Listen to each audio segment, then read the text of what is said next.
what's going on, everybody? Welcome back to Lineage Break, a Grand Archive TCG podcast. My name Cam. I do host show. With me, host show is Trusty Steve. Hello, Steven. Hi, Trusty Steve. Hello, Trusty. We're back.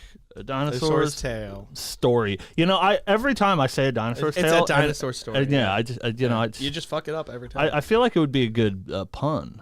You know, yeah, like tail. Yeah, but like they have tails because they're like big reptiles. We're back. When was the last time? Why are they back? I don't remember anything about that movie. It's Steven Spielberg film, by the way. Yeah. So they're back from extinction. Right. Right. Okay. They were fossils, and then a mad scientist brought them to life. Right.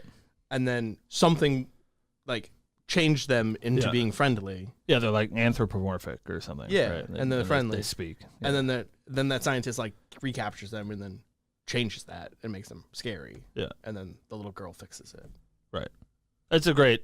You guys should go and watch A Dinosaur Story. Yeah, it's great. We're back. A Dinosaur Story. It's a great one. Definitely recommend it. They were in the circus for a while. Yeah. True. So we're back. We are here to talk about Grand Archive. We are not necessarily here to talk about anything news. You know, there's something really important that we have to talk about, though, Stephen. You know, something that every person just like really needs in their life, and there's been a lack of that lately. Oh. Yeah. What's that? And that's the lore. So. Oh, hey, Belle. When lore? When lore? It'd be great if we had something to talk about, like the lore. That would be cool. Just can we get like putting that out there? The end of HVN? Can we like know what happened? Yeah. That'd be great. That'd be cool. Anyways. Or lore. Or some more regalia. That would be great. That's what I want. I would love that. I want that very much so. Anyways, we're here to talk about mostly national season, as tonight, sort of, tomorrow, on 4/5, is Southeast Asian Nationals. And then I think, what is Europe 2 weeks after that? And then, yes. And then we're like a month after that. Yeah. And then Kuala Lumpur's in there somewhere. But we are in the full swing of national season. And so today, we want to talk a little bit about Grand Archive, what people are playing. Actually, a really healthy format, I think, is Abyssal Haven. I've spent a lot of time talking about that water Dao Chan deck, not on camera, but to people in our real life. And so, you know, maybe do some of that ranting today. But yeah, I think it definitely a healthy format. And we're going to talk about that a little bit, what the metagame's shaping up like. And we, as professionals here on the Lineage Break podcast, can sit behind this desk and tell you all about the things that we read on the internet, and we click on Fractal of Insight and we look at decks, and that does make us experts. And so when we tell you our view on what people are playing and maybe what Taiwan is going to look like tomorrow, you can do the exact opposite, and that'll probably be the best thing that you can do for your win rate. So we're here to tell you not what to do, but what not to do. Thank you, King Okaze, for the super chat. Yeah, thank you for all of the support of the show. We are now monetized on the internet. No, you don't have to send us money, but we do very much appreciate it. So before we get to metagames and casting of shimmering refractions in various forms, there is a single piece of news to talk about. Less news, but more a public service announcement. Yeah. Reminding all of you folks that the Worlds playmats are not being sold at Worlds. I mean, like they are, but you can pre-order your playmat now on Eventbrite, same place that you got your Worlds ticket, which assumingly everyone in chat got their Worlds ticket. Yep. You can buy your playmat ahead of time so that you don't have to worry about them running out. I didn't know that was a problem last year. Like, I was just like running all over the place, but I stopped by and I bought one. Right. And I didn't realize they were hard to get or ran out or something. I had a good friend of ours grab it for me while he was in line. But honestly, like, I love the design of this Wii Ears. I just cute. Yeah, I don't know. I have too many mats. I don't even use the Worlds one from last year. Yeah. I have a hopeless addiction to playmats, but specifically ones with stamps. I feel like I can't not buy them. Yeah. You know, I'm going to have to get a second Yeah, I know. like playmat holder because like that one's full. 90% of those mats you never pull out. You Yeah. only pull out the ones with Ari on. Hey, this one has Ari on it. Yeah, kind of. All right. Are you going to use this? Maybe. I feel like I rotate my mats fairly frequently. I try to use a different one every week. Yeah, but as long as it has Ari on it. Well, that's just most of my mats. It's like sort of how it goes, right? It's like judge mats, artist mats, Ari Sana mats. That's basically it. I have to pick up the Dao-Chan ones at Worlds. All the judge mats have Ari Sana. No, none of them do actually. Really? Yeah, it's that's where all the guides go. Oh yeah, true. And true. Blitz Mage for some reason. But like now I'm at the point I don't know. Like I have a problem, man. You're right. They put out too many mats. But my problem, my toxic trait, as it were, so I just want to buy all of them. Right. So the Judge mats is a great example. It's Academy Guide, Heavenly Guide, Blitz Mage, the Omega Lol. Who cares? But they made a Dungeon Guide mat for the A and B Dungeon Guide. Mm-hmm. And I have an Academy Guide mat and a Heavenly Guide mat. Mm-hmm. It feels weird that I don't have a Dungeon Guide mat. Good morning, Steven. 12:45. Yeah, I don't know why that's going off. It's a me waking up kind of alarm. That's a punch back in for lunch alarm. Welcome back to work.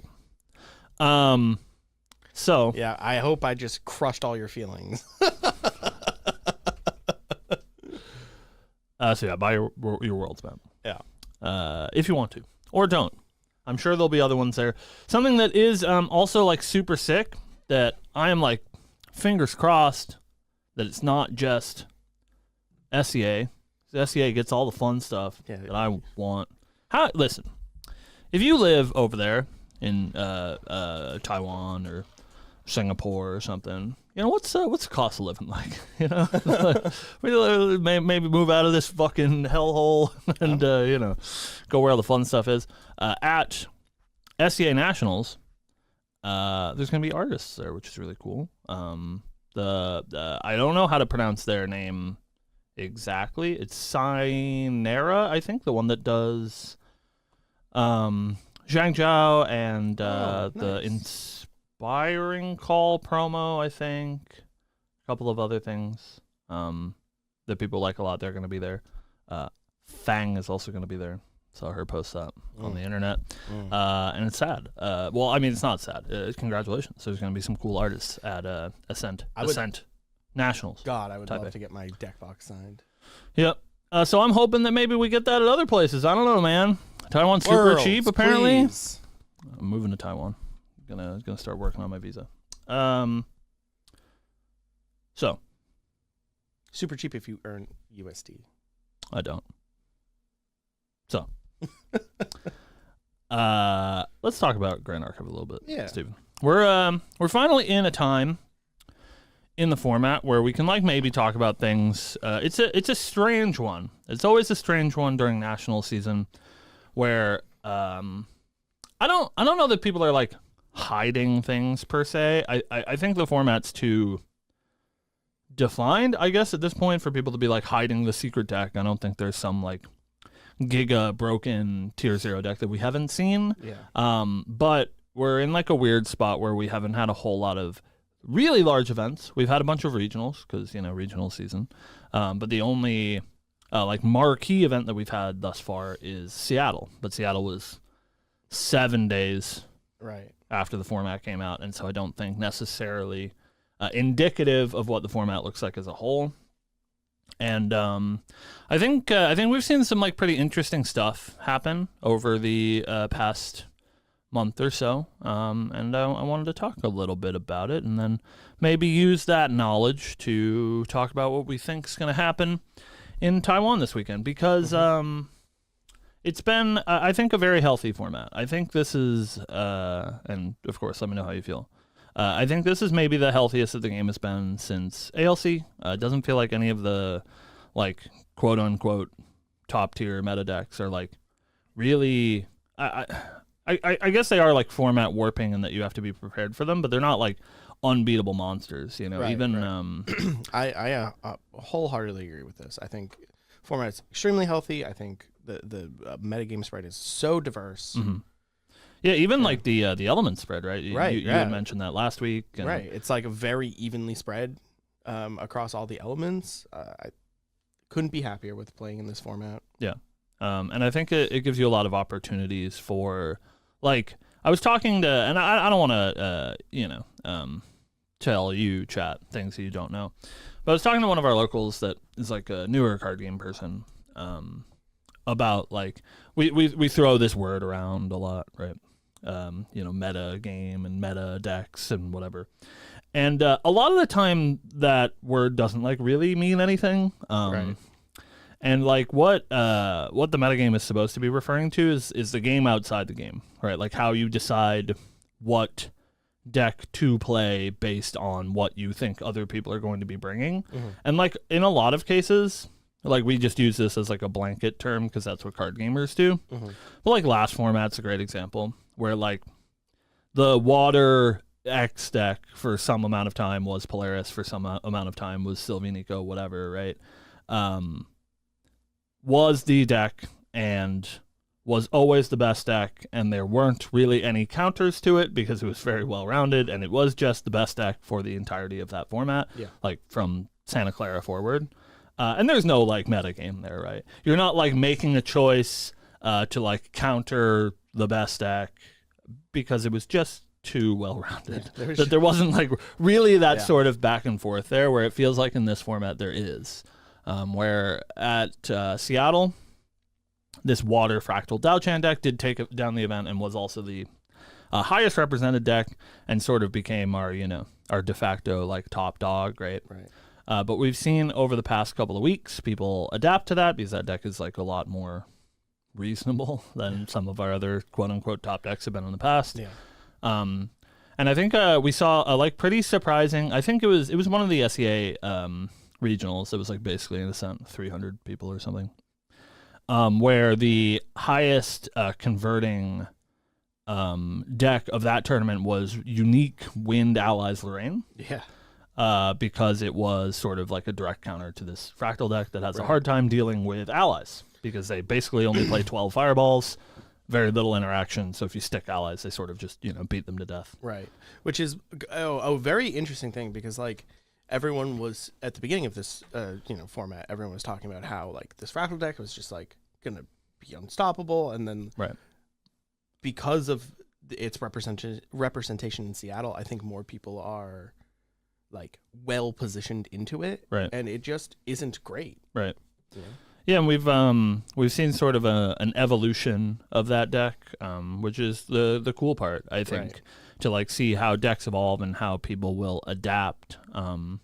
So after that Wind Allies tournament, which a lot of people saw, I think that anybody that plays Grand Archive like pretty competitively keeps an eye on these sort of things, and we have lots of great websites for you to track that information. And so people are aware of what decks are doing well. And so at, I think it's Yeti this weekend. I was looking at some regionals yesterday. Excuse me. The water Dao-Chan deck was basically nowhere to be seen. And everyone in that slot was playing a very similar shell, but as Arisana, right? Because if you play Ari, you get access to Polaris, and Polaris is ubiquitously the most powerful tool against allies, and that Water Ari deck sort of just shuts out Wind Allies, which is like the supposed counter, right? But you do lose some like real percentage points when you switch that deck to Ari. You become a little bit weaker into interaction. You become a little bit weaker into the spells decks because you no longer have access to that free Glimmering Refusal out of your memory, right? You have to like actually keep up cards, so it makes it a little bit more punishing into like Viridian Protective Trinkets. It makes it more punishing into interaction from your opponent. Right. And it's also keen to note that like, yeah, you lose Glimmering Refusal, but you also lose the ability to kill them in their Recollection step with things like Shimmering Yeah, they're just way worse. The right? Fireball. Yeah, right? because you can cast them out of your hand. They're just way worse. Right. So like Shimmering no longer draws a card. Right. They're playing it, but it no longer draws a card. Right. Glimmering Refusal, again, they're playing it, but they have to cast it the hard way. Right. And so we've seen that deck like sort of adapt to its predators or whatever. But now we're at the point where that's our most recent event, and we get to see how the sort of metagame adapts from there. We mentioned at the start of the show that we've seen some success from some like Djinn decks, which has been like a traditionally pretty bad And archetype. not even Fire Djinn, like Wind Wind Djinn, yeah. Scatter Essence is a hell of a card right now. It's very cool. Yeah, of course, like we said, we're seeing success from those Wind Allies decks. We're seeing the Burn deck that started as Chess Club's list in Seattle, being a Dao-Chan deck, has again also been adapted to the better and hotter Cleric Ari into like a Slash and Burn Cinderbloom Tender deck. Yeah, which is sick. Super cool. Because that like deck existed prior. The Yeah. the Cinderbloom Which is Tender. bad. It just like didn't do much, but Yeah. now like you have so many extra tools where it's just like kind of extremely explosive. Yeah. Especially 4 extra tools. They're all 4 copies of Searing Rebuke. Yeah. Searing Rebuke is a good card. No, what is that? I can never Conflagration. Oh yeah. That card is insane. Fiery Conflagration. Yeah. If I remember correctly. Yeah. Free Fireball. Yeah. It's 1,000,000 damage. Yeah. So yeah, I think I've been pretty pleased with how the format looks. It seems like most archetypes can find some success, but it is also a pretty fast format. Yeah. We've seen a lot of slower stuff lately, especially with, like we had mentioned, the sort of like Water Ari meta, the Sylvie Nico meta, right? Or like much slower decks, and even before that, the Razor Gale meta, crawlingly slow. Yeah.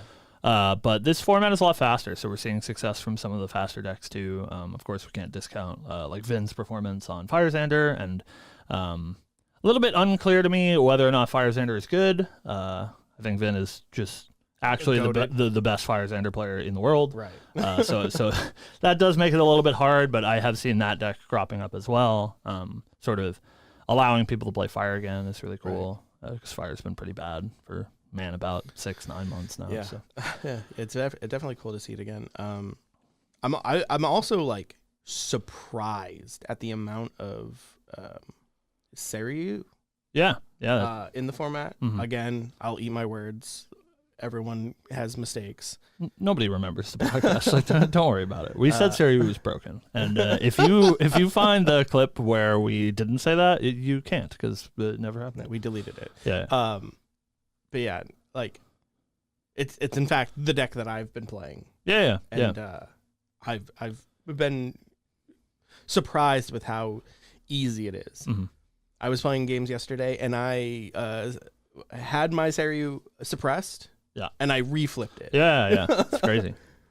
Yeah, I think that deck's really cool. And it's cool to see these, like new archetypes. I think is the most important thing for me. It feels like a lot of the decks that are performing well right now are not what we've seen in the past. I've been so sick of a new set coming out and it being like 3 new cards for an existing archetype, and then that existing archetype being just as good as it was last season. I was like really worried that when this set came out, we would still just be like looking down the barrel of these Sylvie Nico decks in the form of like Guoja Genbu, right? Right. And that deck is also, I think, good, but it's not nearly in the same place that the water decks were last format, which, is good. It lets us see a fresh side of the game, and lets people sort of, explore, and especially right now being national season, I think it's the best time for a nice open metagame. Yeah, and I'm actually super surprised too, because like I thought for a long time coming up to this season that you just slot the Genbu stuff into the existing Sylvie Nico deck, and you just replace Sylvie with Goja. Yeah. But that deck is not good. Yeah. It's much better just to play straight Goja in the Genbu deck Right. than it is to try to put the Nico stuff into it, which is really surprising to me. Yeah, I think a lot of that is on the back of cards like Censor, which a lot of people, man, I wish that I could, like show screenshots of people in Discords that are like, Censor's not good, you'll just fracturize it. But like the existence of that card has basically holistically shut off these like graveyard centric decks other than Genbu because it has that big payoff, right? But like if you were playing that traditional Sylvie Nico deck that's just sort of like milling cards for value, you would get destroyed. Yeah, 100%. And so, yeah, I think it's really cool to see a fresh new side of the game. And so I'm really curious how National season will go. I mean, I don't think it's necessarily a like shocking take to assume that the current meta decks will do well. And we mentioned the format's old enough that I don't think there's anybody that's like hiding the Vanitas deck. Yeah, right. But the way that this format is it's very primed for one of these, competitive teams, Apex, Chess Club, whatever, to find the solution to the actual quote unquote metagame, right? Where there is a problem to be solved and you can make a choice on a deck that is maybe not seeing a whole lot of play right now that is a good choice for the field instead of having to worry about there being this one de facto best deck that, unless you find some miracle list, you're just throwing away your chances if you're not playing it. Right. And in that regard, I think there's a lot of merit to actually wanting to play pure Nico. Yeah. Like pure straight Nico. Right. Because there's a lot of tools to deal with like the burn package where it's like the incremental like damage you over time. Yeah. Where it's like Nico has tools where that just you can't do that to her. Yeah, Vaporjet, Mage Shield, Vein Lash, Mage Vein Lash, exactly. Both pretty huge right now. If you're playing into like, I'm not saying like the Fire Ari because I haven't really played into that at all because everyone is that I've seen has just been playing the Dow Chan list. But like, sorry, I bought them, so I gotta play them. But if you play, I like wholeheartedly think if you play Nico into that Fire Dow Chan list, like, there's not much that deck can do early game, right? Where like you can like establish a presence in that game and kind of just bully them out, right? Yeah, I think there's still room for something like that, like some archetype that's existed, and I think Jin's a great example. Not to say that he's should be your pick for nationals. Don't take my words on that. But just like something like that, right? Like an archetype that has existed and can find some footing in a metagame. I know people were trying Rye for a while. Sorry, Rye still sucks. But like something like that, like an archetype that isn't, brand new. We're not sort of changing water to wine, right? But finding something that is a good fit. And it's still such a small game that you're going to find that sort of local flavor, and that's why it's so hard to make a decision without these large-scale events. If you're an SEA player, right, it feels like a little bit easier. You have these massive regionals. You have these 300-person events. And so if you just, like, look at those regional events, you can be like, oh, this is probably what our metagame's going to look like because it's going to be all these same players that play at nationals. But, when you're more spread out in the EU or the US and, I look at these sick lists from SEA, does that mean that meta is going to translate to the US meta or to the European meta? It's like really hard to say. And I think the only sort of like ubiquitous thing that really always does influence the meta is these like tier 3 events, right? Ascents, nationals, worlds. And so with so few on the docket, again, the only one being 7 days after the format came out, and I think a lot of those decks being unrefined in Seattle, it's really interesting to see what people come up with. Right, like, and specifically, like, if you look at the deck lists that existed then, and you look at them now, they were like 100% different. Right. Like, if you look at again, because I've been playing it, so I've been watching the progression and evolution of it. The Win Seiryu deck, like, before it was playing 1 million Fate Stones. Right. The list now play exactly 4 Beseeching Fate Stones. Right. And they dropped pretty much everything out of it that needed Fate Stones to work. Right. Like the Crystallized Destiny has all been replaced. Right. So it's very interesting to see like how quickly people are innovating these decks and making them relevant for the future. Yeah, I mean, we obviously come from different places. Steve and I from Magic or whatever, but it's difficult with Grand Archive. It's the first time that I guess that I've played a game that is small but good. Yeah. Where like I've played small games before, but these sort of like sweeping metagame discussions don't really matter because the games aren't designed very well. Why Shores? So it's really interesting to see how quickly the players can sort of like fine tune these archetypes. Mm-hmm. I think that they've been pretty good. The player base as a whole has been pretty good at finding the archetypes, but it does take a while usually for them to get tuned.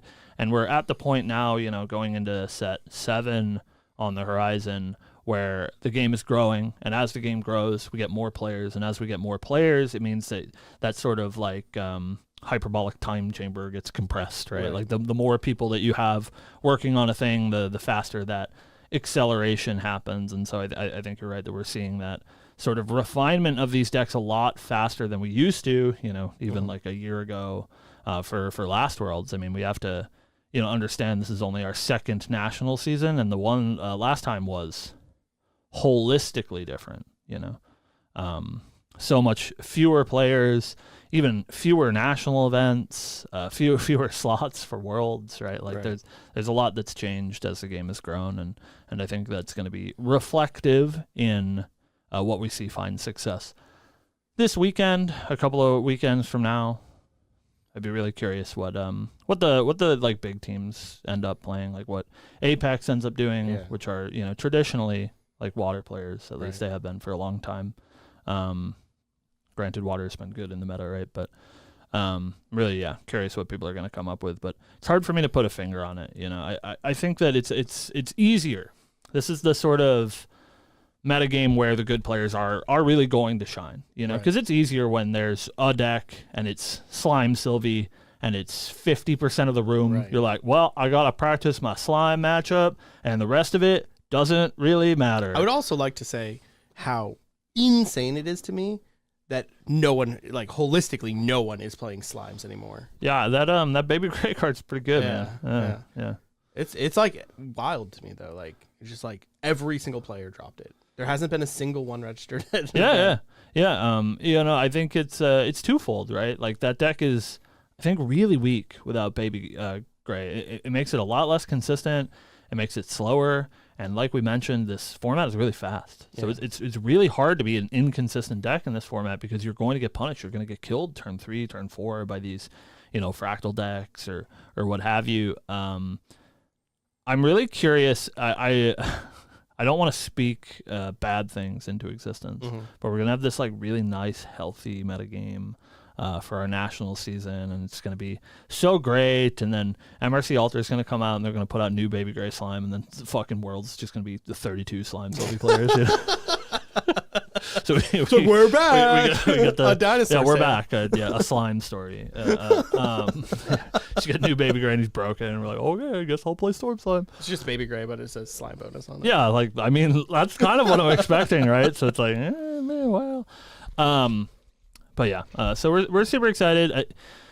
It's hard. It's hard to speculate. That's all I'm saying. I think it's gonna be it's a good format for the good players where it's a lot more preparation needs to happen for you to perform all of these events. Right. And so if you're these, like no offense to you, I'm the same way, but these sort of more like casual players that don't have the hundreds of hours to sink into testing to find the right choice, you're gonna be at a disadvantage to people like TCG or whatever that do this full time chess club that have the time, have the manpower and the hours to sort of figure out what the solution is. So. Right. And I guess we're going to see tomorrow. I know that some of those U.S. teams are going to be in attendance. I believe the TCG is going to be there. Yep. I don't know about the chess club guys. Obviously, Apex will be there. That's their home nationals. So yeah, I think it'll be really interesting to see what those top players of the game sort of decide to play. So, and if we'll have some weird dark horse decks. I'm actually curious to how this works. If one Caven, right? Yeah. Caven Schwarzenegger wins a three-time Ascent champion. Right. Wins a world slot in Ridiculous. SEA. That would never happen. And then he plays at Nationals here and wins a World slot. How does that work? Does it just get passed down? So I could be wrong, and thankfully our lovely developer friends watch the show, so they can correct me if I'm wrong. But my understanding of it is that Worlds invites do pass down. Okay. So let's say that Caven gets an invite, a direct invite in SEA, and then he gets a direct invite in North America. That invite will get bumped down because he cannot earn it. However, I am confident that Gauntlet invites do not get passed down. Oh. So you can go to multiple nationals and qualify in a Gauntlet slot, and that slot does not get passed down.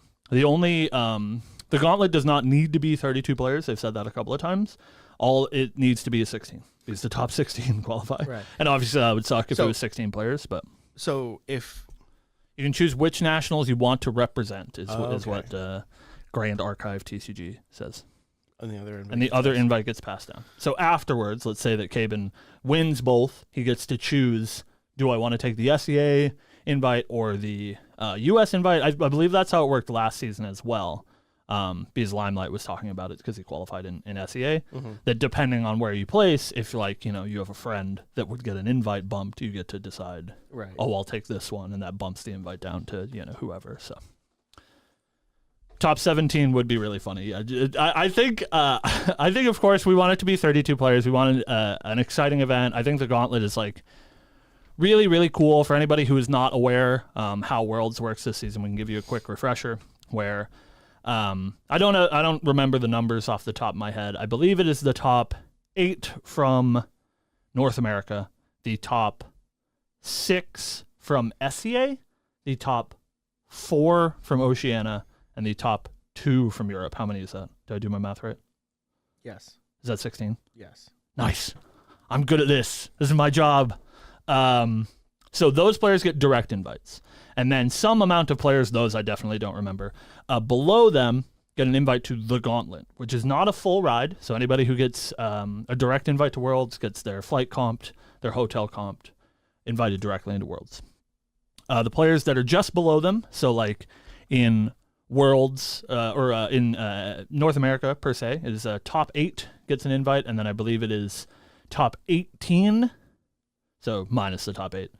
Gets an invite to the Gauntlet. So those 10 players that are below the top 8 will get an invite to a tournament that happens the day before Worlds, so the day before day 0. So it'll be on Thursday of the Worlds event, where the top 16 players of that event get invited into Worlds. So Worlds will be 32 players when all is said and done. And so I think it would be really cool. Of course, if it's a full event, we get that really highly competitive 32-man event where only 50% of those players make it. But as Paro said in the chat, it would be also really funny if it was 17 players because the top 16 make it. So you have to play all day to make sure that you're not that one guy that doesn't get an invite to Worlds. Would be so funny.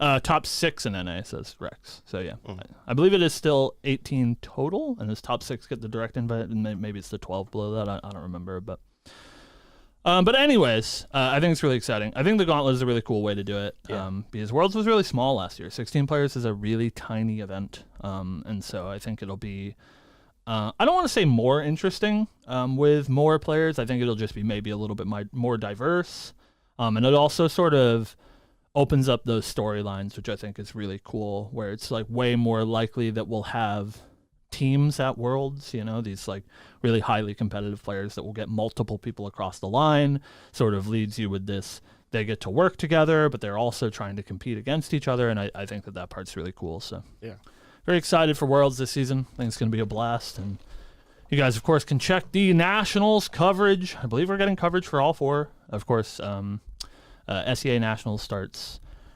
We're in Eastern Standard Time, so that's the time that we give you, 9:30 p.m. Eastern Standard Time.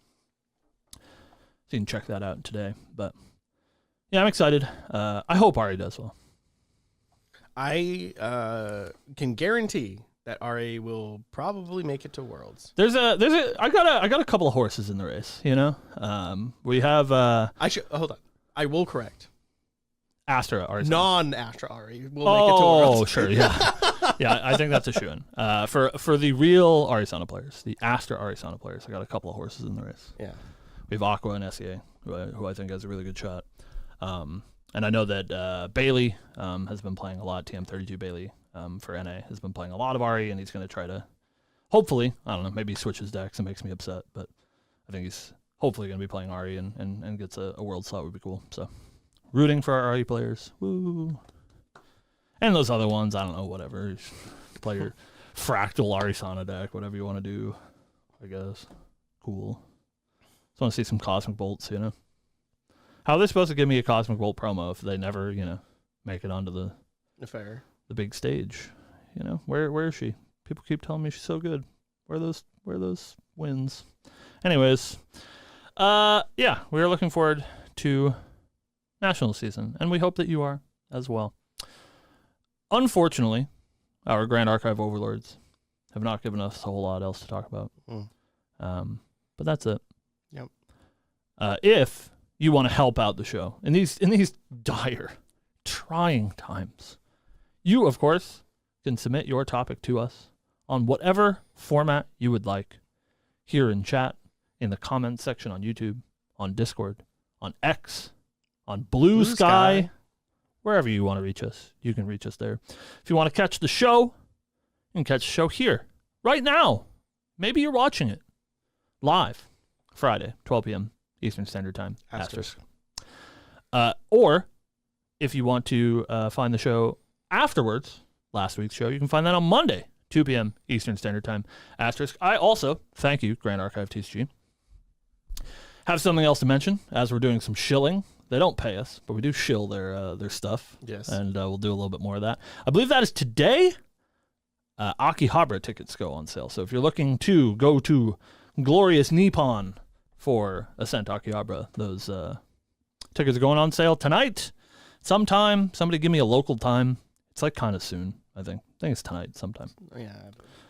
Go get your Akihabara tickets. Still unclear if I'm going to try to go to that, but I would like to. So maybe time to plan the trip to Japan. 9 p.m. Eastern Standard Time, thank you, Al, is your Akihabara tickets. So go get those and get that sweet, sweet Die Retold the Fortune Top 100 promo if you go. And the regular one if you just show up, I believe. And then Top 100 if you make Top 100, which is kind of a crazy thing to say, by the way. I think that event's going to be huge. We have a Top 100 promo. Yeah. Which, you know, assumingly the goal is for that to be, you know, your day 2 field. And if Seattle was 289 players and it was like top 60, it's like maybe you know, they're planning for a 400-man event. So yeah, if you can swing it, it's really expensive for us over here on the North American continent. But if you can swing it, you should go. I think it's gonna be a great time. So thank you guys so much for watching. We will be back next week. Please give us something to talk about. Hey, either you in chat or you in Houston. Give us something to talk about. All right. Thank you guys for watching. We'll see you next week. Thanks, guys.